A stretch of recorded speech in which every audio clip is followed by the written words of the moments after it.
Thomas Green here with Ethical Marketing Service. On the podcast today, we have Vivek Nanda. Vivek, welcome. Thank you, Thomas. I appreciate it. Glad to be here. Glad to have you. Would you like to take a moment and tell the audience a little bit about yourself and what you do? Sure. I am VP of Marketing at Jorsek. We are an enterprise content platform used by technical documentation, knowledge management, and content operations teams to build scalable and engaging digital experiences for customers and employees through content. A few of the use cases that we cover are customer self-service support portals that you see, internal knowledge bases, product documentation, learning and training content, the online academies, support chatbots, and so on. That's a good introduction, but I don't really have any idea what it means. So what does your day look like? Day to day, what does that look like for you? Yeah, so I am managing a team of 5 people total. We are headquartered in Rochester, New York. However, everyone is working remote. I was actually a remote hire completely. I work from New York City, and we are a global company. We have a second office in Poland, in Europe, and the day is every day. Really, I always say like Monday is where we set the tone for the week. We go over our marketing team huddle, and we basically answer three questions there. What we achieved last week. Start with the wins. What are the obstacles for this week? And then which is obviously in parallel to the plan that we want to accomplish for the week. And of course, on weekly basis, we measure our KPIs, where they're going. So it's pretty much, I'm the servant to the team. My job is to make sure they are able to do what they need. And of course, team does a fabulous job of taking, basically my vision forward and executing it. So that's how kind of way the day works with. You've dumbed it down for me. Thank you. I appreciate that. What does the company do? Yeah, company is a software company, and when, for example, if you are, let's take an example, Apple, and Apple has so many products, so many different versions, and they serve so many different markets. So if you think about it from a customer experience, how do you make sure Apple is putting a product manual out, either in print or on the web, in covering all these different complexities? Starting with the product, now starting with numerous versions of the product, and then in different languages where people are. If it's like Europe, in France, you want French. And if you are in Italy, you want Italian. So all this on the back end, if you start building content, you will understand that the personalization of the content goes a notch up, a multiple up with each of this complexity. So what our product does is it helps the technical documentation teams. When they're building documentation, they build in one thing, but you're able to publish into all different channels, print, web, in different languages, for different versions, from just one source, just on a click of a button after writing on a Word document. So that's the simplified version of it. Sounds cool. Thanks. So, topic of discussion today, or at least agreed, was why branding is back in fashion. So, sounds like a good segue to say, Vivek, why is branding back in fashion?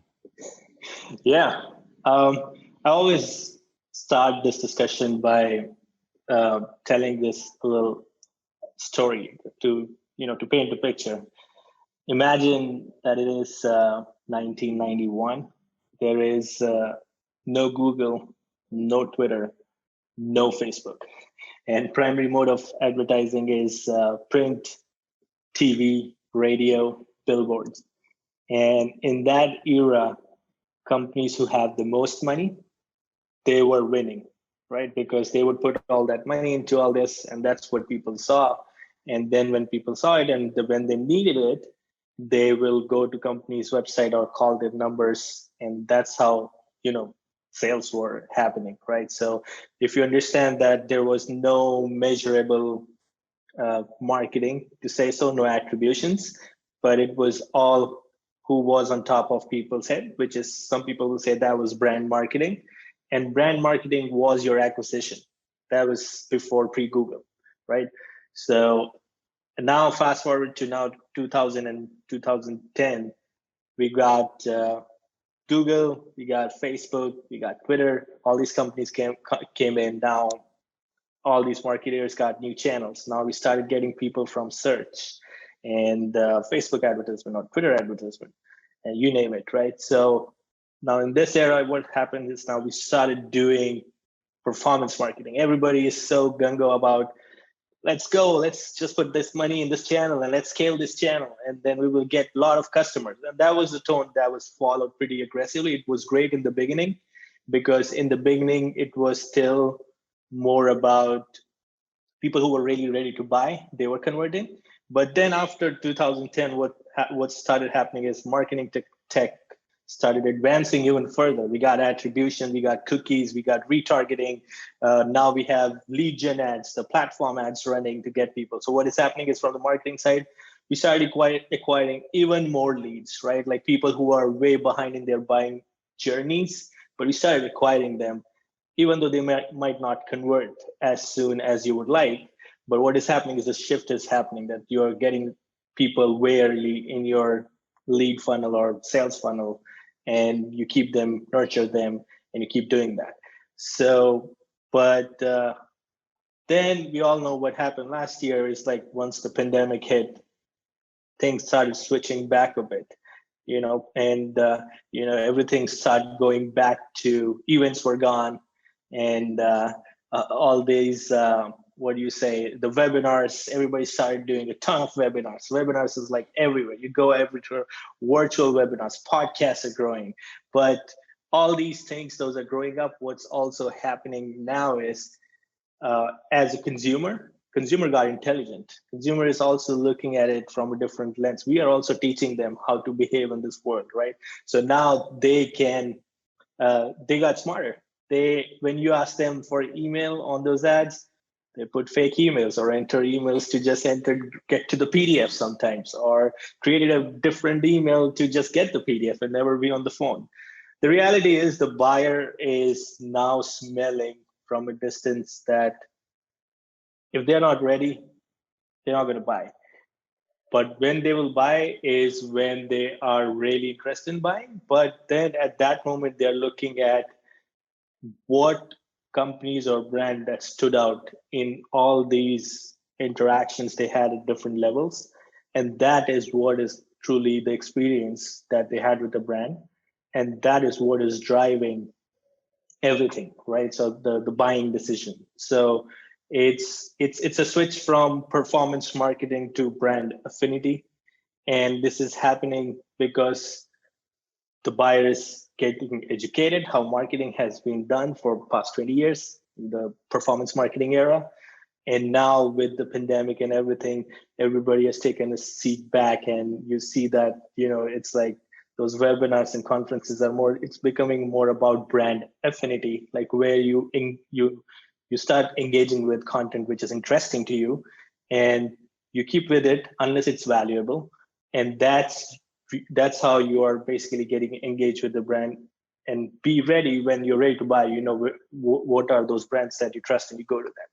So this is why now all of a sudden companies are taking a note of this and realizing that advertising on LinkedIn and running those demo ads is not that effective versus running a content which might be useful to the audience, and then that's how you get them, versus pushing people on the demo ads. Days of demo ads are gone. That was 2010 and 2012. Now it's more about giving value to people upfront, and even if we are capturing people in different part of their buyer's journey. So that's where I think that now more and more companies are going back to those things, that how to build trust and how to provide that brand affinity where you understand that, when you stop putting money in, that's the biggest difference between performance marketing and brand affinity. In performance marketing, you keep putting money, you keep getting it, and that's the hope. Like, that's how it's scaling. But on the switch happens when you turn off money on the performance side and you still keep getting people. That's when you know that you have built the brand affinity. Like your podcast, for example, you're building episodes after episodes. Now we are living in this content that you're delivering. And if your content is valuable, irrespective of what you're selling, I'm going to engage with your content week over week and wait for it as it comes. But what it's also doing to me is I'm getting to know you as the person behind the podcast. And then I know what this guy is doing.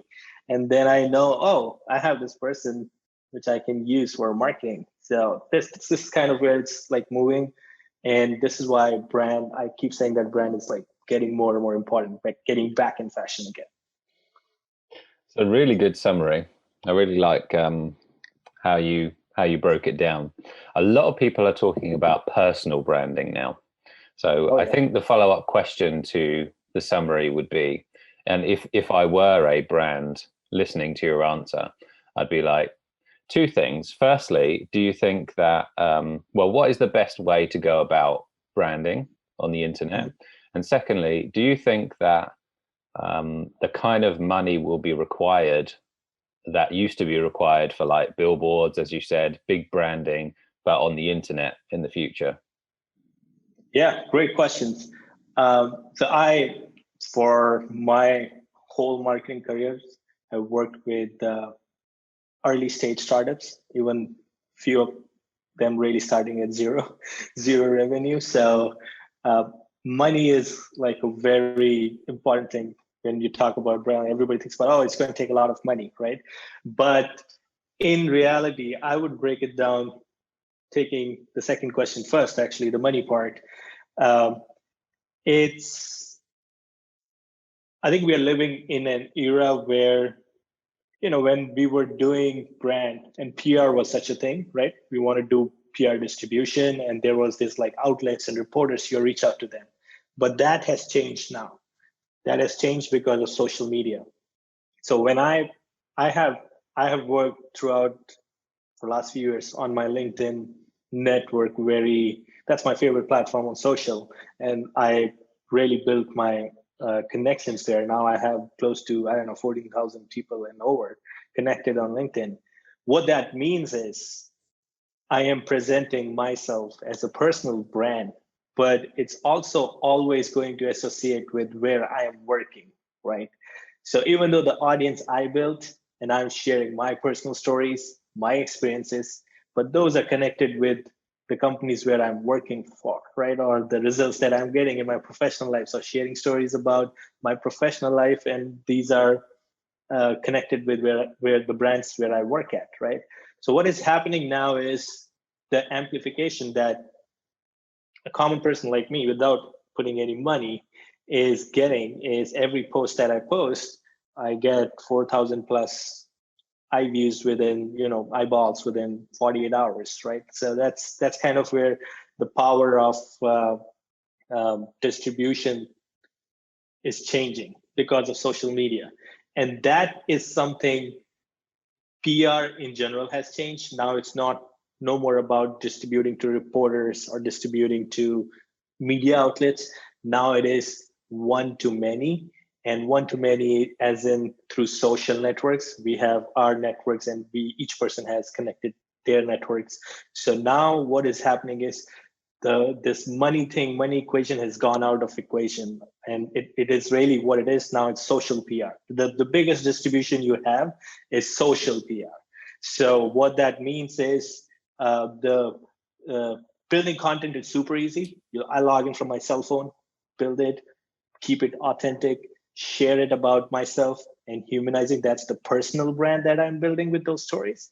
But at the same time, because I'm going to share our personal life are no more different from you cannot separate them with your private lives anymore. So what happens is all the stories are connected to my brand, the way I work. And the stories that I'm telling is about my failures at work or success at work, or sometimes even sharing my teammates. So what's happening is now the brand amplification is changing completely to a personal level. It's the human is coming to upfront tell the story rather than the product. I'm not ever, if you see my LinkedIn feed, it's like mostly about stories, and I'm not sharing and pitching my products all the time.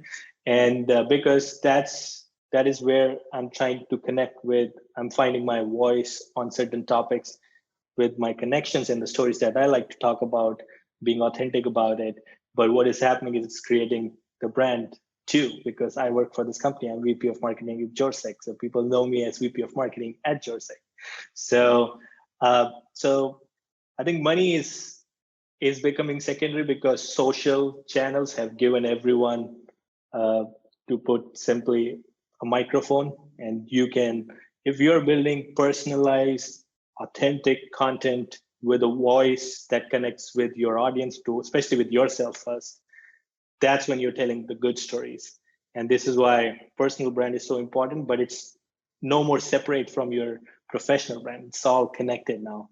This is how the personal brand is carrying your professional brand along with it. And this is why companies don't have to worry about money anymore. It can be achieved through social PR. Think of social channels. And now imagine if everyone in the company is doing that. This is like a magnitude with everyone's network. So that's kind of where I would explain this, that this is cheaper, no more a barrier, and there are new channels, and personal brand is actually driving company's brand. Employees can do a lot for the brand by being authentic and personal on social channels. It makes me think of a couple of things. So we've got two in a row where I'm asking you two questions instead of one. So sorry about that. But That's okay. Your answer touched upon one thing, which is if employees are also doing social media, there's possibility maybe for brand damage if you get the wrong employee. And what are your thoughts on that?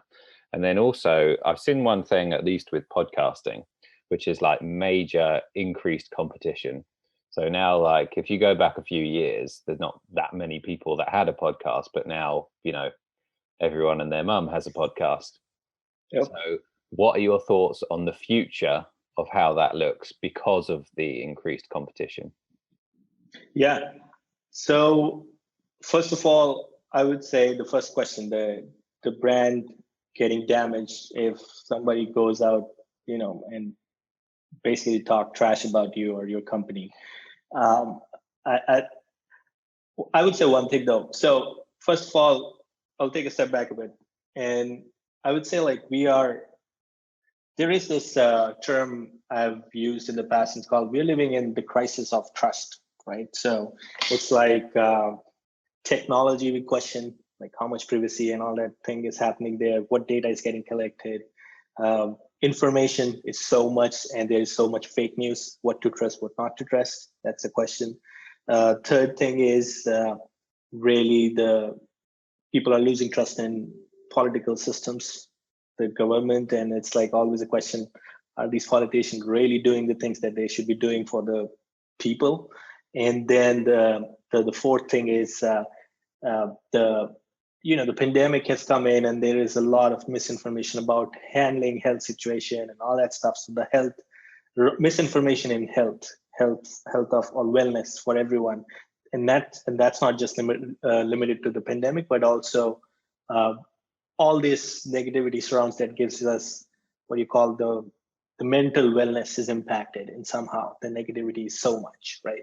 So this is the crisis of trust, right? So the number one thing that is it's like the pillar of, and I'm again taking the second question first. I guess that's the format we are following here.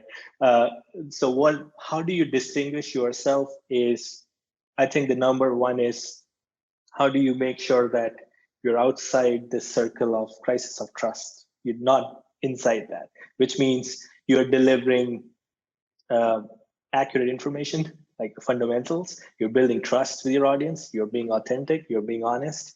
And then you are also being vulnerable to I'm not feeling mentally well today. My productivity has been terrible this week. And telling these things the true stories, the authentic you, is the number one thing in podcasts, or for that matter, any media that you're doing now.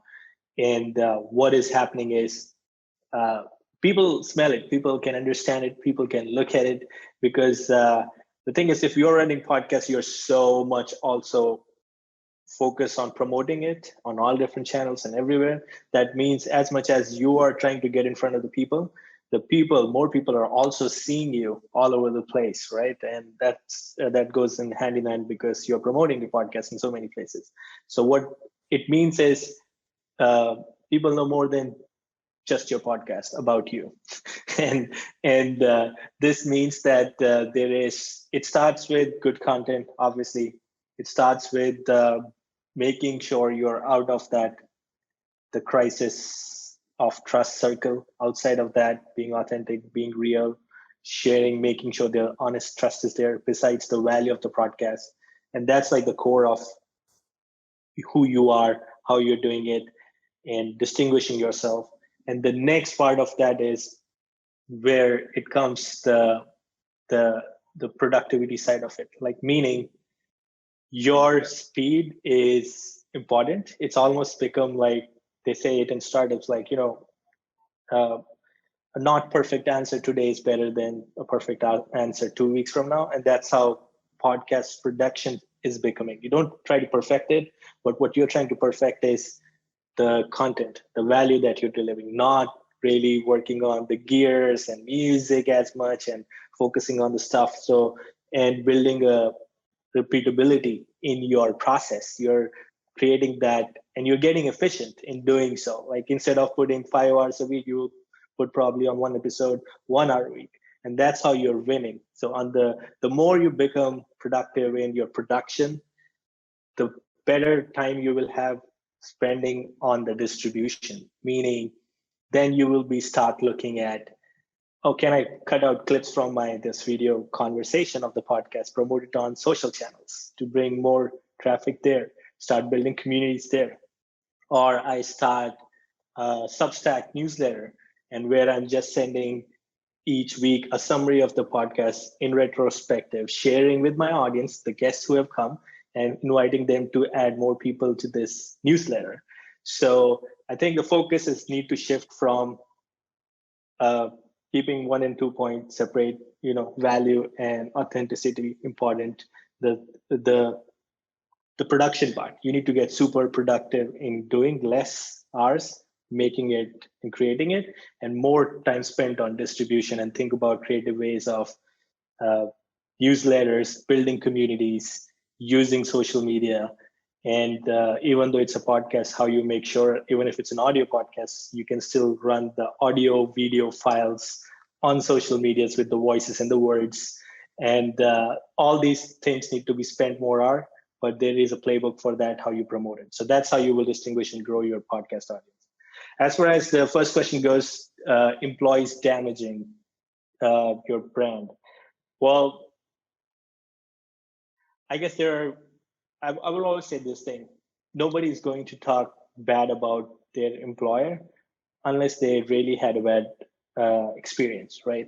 So there is some part, or there's some truth to that, that if somebody's going on social and talking bad about it, they definitely had a bad experience with the company. So it might not be company's fault, or it just be that employee's perspective, but I'm Well, pretty I should sure. provide context then, because Yeah. I think what you're saying is completely sensible, but the context behind the question is, let's say you've got a particularly toxic individual in their personal Mhm. life, and they're Yeah. associated with your company. I've seen that a Yeah. few times, and the more people like that are associated with a brand, the more potential Yeah. for damage. I was thinking. Thoughts on that? Yeah. Yeah. Again, you will always, we sometimes positive people can have that phase where they're going through this sphere of negativity in their life, and they would do things like this. But I think one thing has happened. Uh, your social feeds or stuff, those are posted. Everyone has a voice, and you cannot stop them from sharing it. Yes, you can have guidelines, right? Like, as a company, and there is some expectation if you are representing a company, or even if telling your personal stories, you have the right to share it. And in my opinion, nobody should stop you from sharing what you want to share.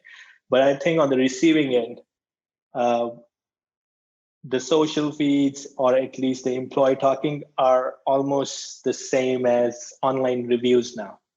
So I think the consumers, on the other hand, are expecting that, yeah, not everyone in the company will be happy. It's like this, like any product, pick any single, the best product on Amazon.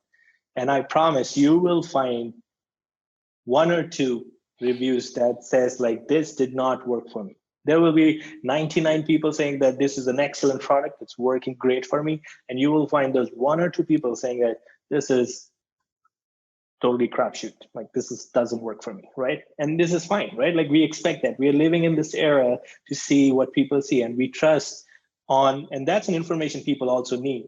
So I think it's no more the way we are living in our psychology, especially on the consumer side. These employee rants, we're not in 1990s that, oh my God, you just posted this, you're going to get fired. Not, first of all, employees are not scared to share that thing, that kind of era we are living. And second, people on the receiving end who are consuming those, seeing that content, they are taking it as, yeah, he's probably does not like it, or this helps them build more, collect data points, because everything is not rosy. That's the fact. Like there are facts like not everything you can do right as a company, right? You make mistakes, and sometimes and it's an honest image of what your company consumer is thinking and getting. But I think people are not going to just knock the brand off just off one, because like I said, the mentality of looking that on social is more like looking a product review on Amazon now. That's the biggest shift that has happened. So your view is that as this happens more and more into the future, those types of people will become less significant as a result of it. Is that a good summary? Yeah, and I would say like they're already less significant. I think it's more like everyone, all of us are now already trained to look in, consume, but also question it and see like, and you're not going to knock the brand off just by reading.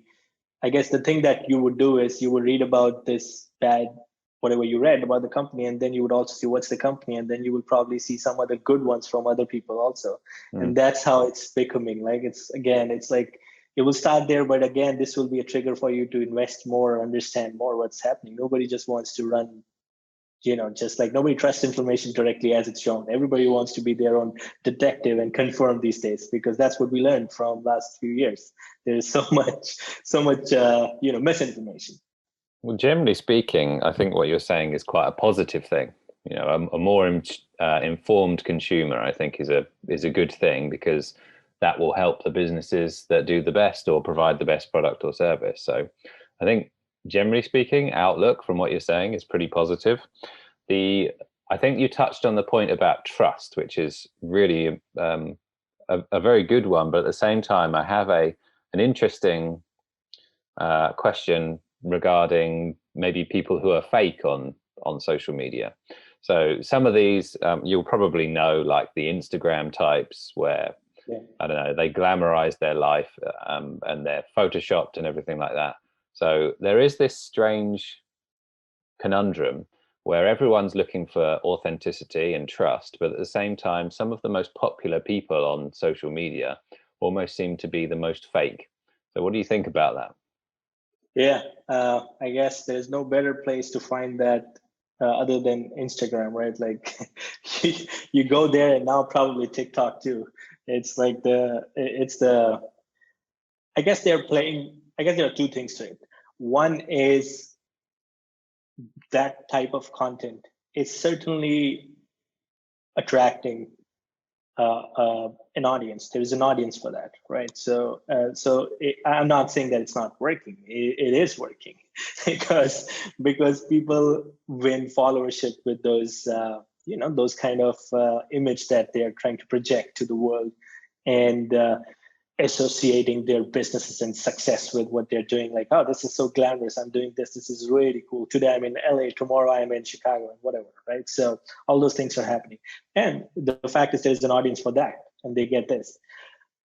What I always believe and tell anyone is, and this is for the person who's doing it, is and I haven't seen any success stories there, that somebody who started with this glamorizing stuff and is able to sustain this into building an empire 5 years down the line, 10 years down. You can work with this kind of system, and it's only going to be temporary.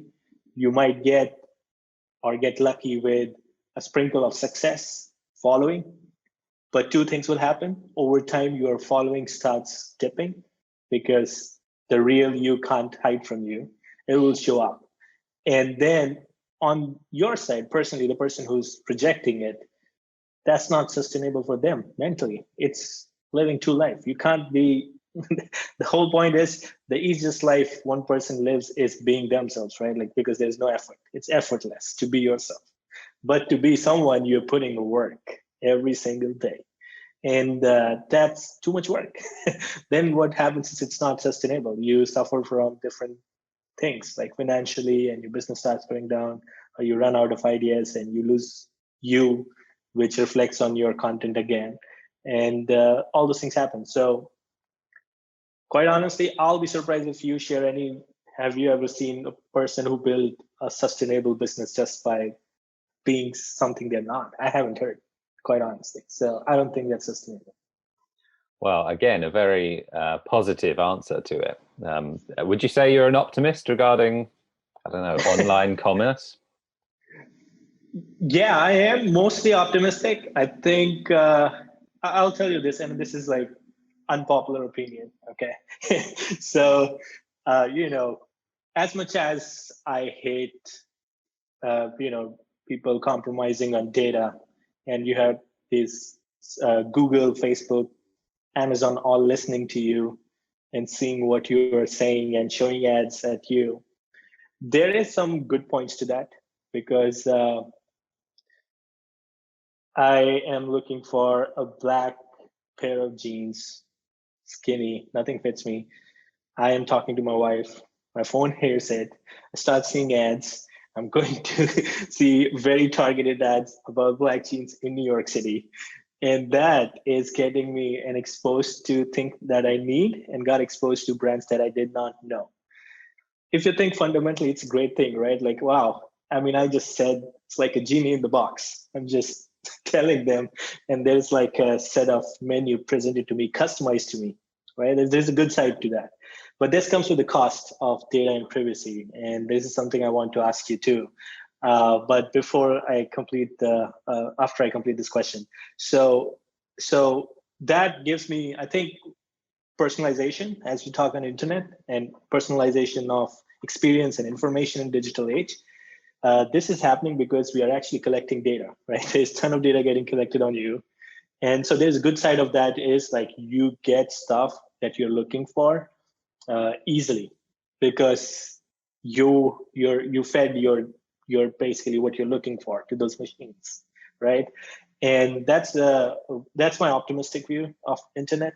And I think there is this bargain where you can exclude personal information that you don't want to put, but still give the information knowing that this will get me 30% discount from the brand if I give my phone number. So that's a choice, conscious choice you're making. And I'm optimistic about it. I think we all still, even if this privacy thing is a problem, or we still have control. I think we can still control it if it's being done from the brand. Slightly more transparency you would like, that where it's not done without permission and not just like legally lost in the terms and conditions. But it gives people like what it means if you share, what will you get, and that education will. I have an optimistic view about that. But coming to my second question, which I wanted to ask you, I mean, you are obviously in your trade doing marketing for long, so obviously Apple, companies like Apple, Google, they're taking big initiatives in making sure privacy is important. And Google announced going cookieless in their, some of the some of the marketing changes to their cookies. So that will change how you do remarketing to those people who saw your ads. And Apple is making a big push. They're actually creating this rift with Facebook, where they're showing the app is collecting information and letting people select no when people see Facebook app on their iPhones.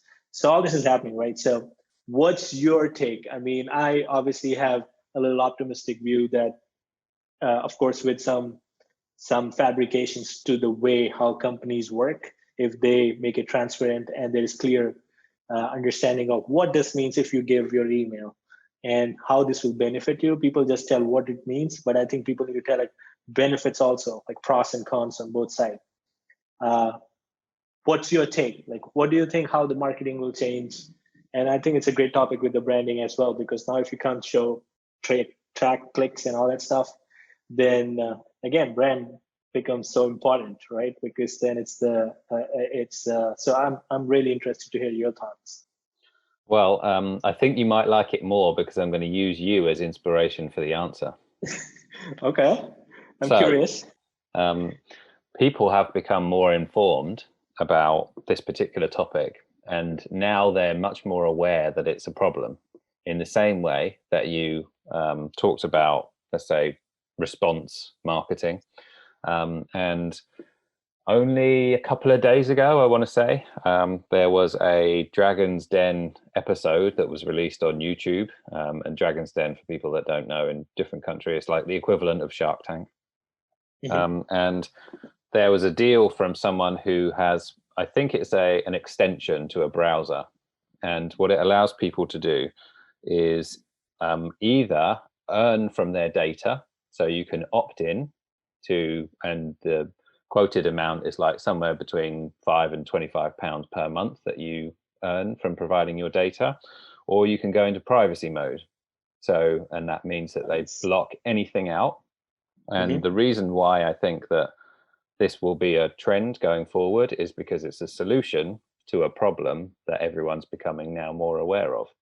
And so companies like Google and Facebook they're either going to have to change with that trend, or they will become, well, I don't want to say obsolete because they're gigantic companies, but they will start to become, their dominance will start to become impacted by the fact that people are becoming more savvy, and there are tech solutions that are going to be provided.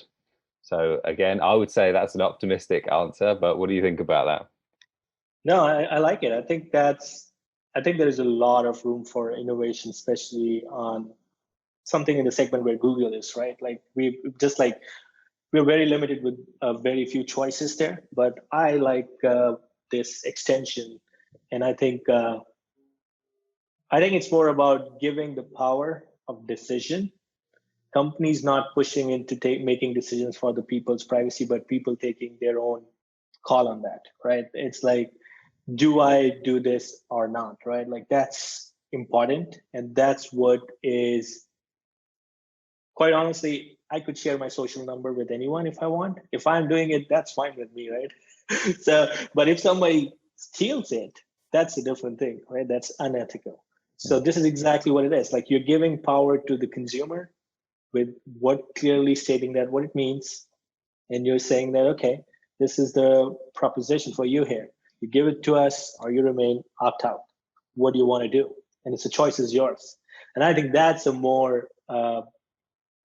better way of doing, and obviously optimistic, but I think this is where the shift is going to happen, because this extension is doing this, but before this already there's an extension which is doing those ad blockers, right? Like 30% ads are getting blocked, and display ads, who knows where they are showed most of the times.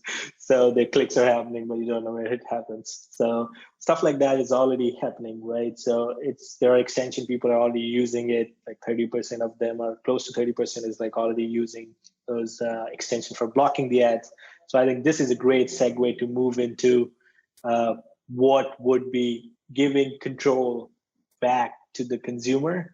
And that's what is, the fact is we want our information to be synced. We want, because that creates our experiences more personalized, right? Like if I'm in New York City, I don't want to see jobs in LA, right? Like that's when I'm searching, and that's not possible without the machines knowing about me, right?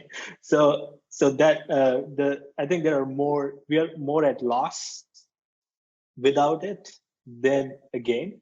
So the best compromise is to understand what's the proposition on the table and clearly giving us the power where we want to use it, where we don't want to use it. And I think this is a great direction to go in. So I like I think that's a very optimistic view. I'll count there.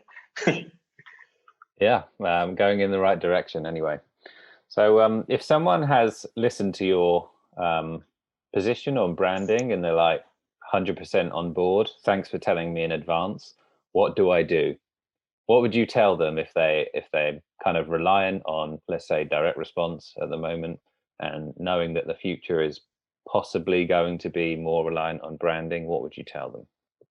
Yeah, I think one bigger distinction is, and I say this, and you will hear me if you ever follow my social feed. Two things are very important in today's world. It starts with the buyer experience. So marketing is, a lot of time in the beginning, it was about just awareness, and then it turned into everything into attribution and performance. And now there is a holistic view we've started to take, which is the buyer experience from interaction with the first piece of content to buying the product and then buying or renewing the product. This is happening. This is all the buyer's journey. So good brands are doing really great job in making sure the buyer experience is taken into consideration, meaning you don't have to push them on your website, the paid traffic, and push them into book a demo for the first time when they're seeing the ad or even retargeting. Rather, you would want to think through where they are in their journeys and giving them options, meaning, if they want to consume content and you understand what content they're consuming, and then expose them to different formats, more content that they might find useful, even asking them what would they like, right? And not pushing your product or demo calls upfront on their faces, right? Especially happens in B2B a lot. And and by following that, you start being considerate of buyer experience. So that's one, very important. The buyer experience is what is setting the tone for your brand. Every interaction is like a in a gamified version. I almost think about almost like a Pac-Man.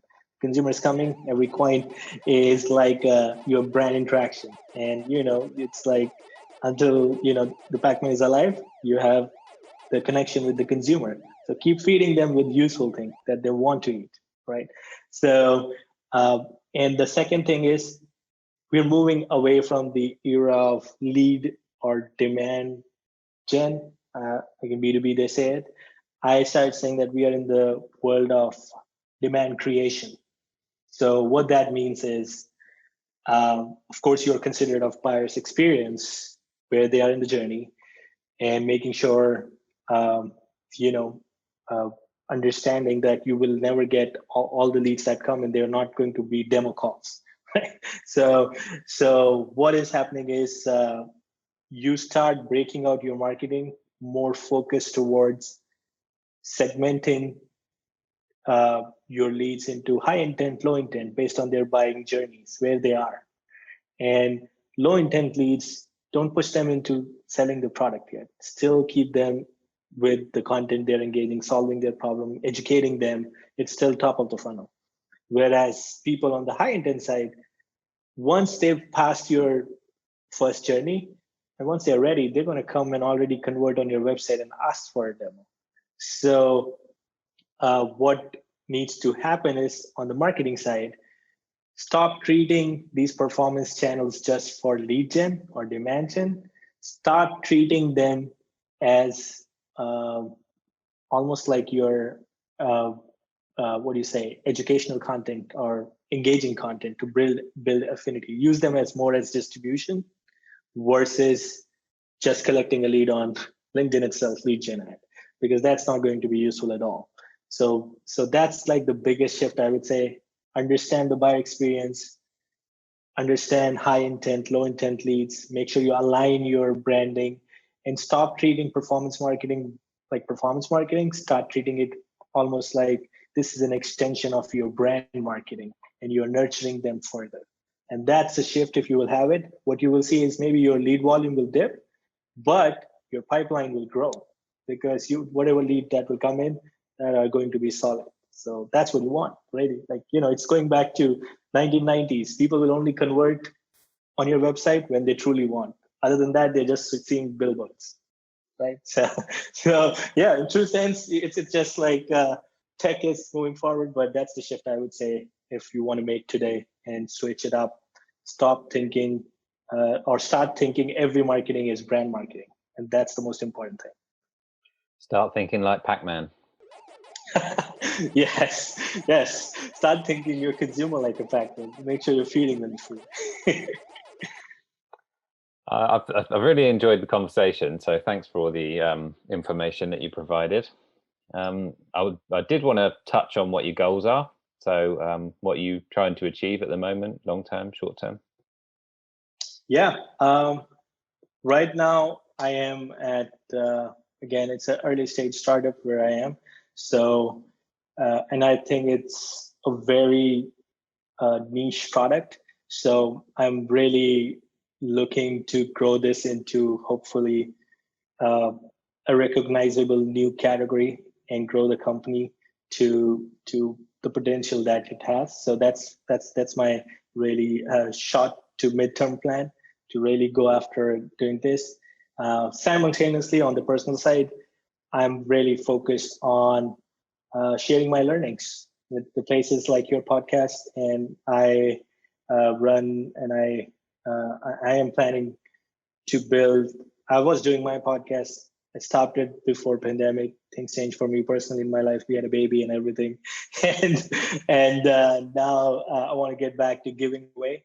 So personal goal is I somehow just have this number in my life that I need to impact 1 million people, and at least 1 million people in next 2 years time through reading my content or providing some value. So that's what I'm going for personally. So, and hopefully in long term, that would mean that those 1 million people will educate another set of millions. And that's how this will start. So that's my contribution to sharing my learning and impacting, what I learned. Well, hopefully we can contribute to that at least. Yeah, I hope so too. I think it will help amplify. Your podcast will help me amplify the message. So yeah. Exactly. Vivek Nanda, where is the best place for people to find you? Yeah, you can find me on LinkedIn.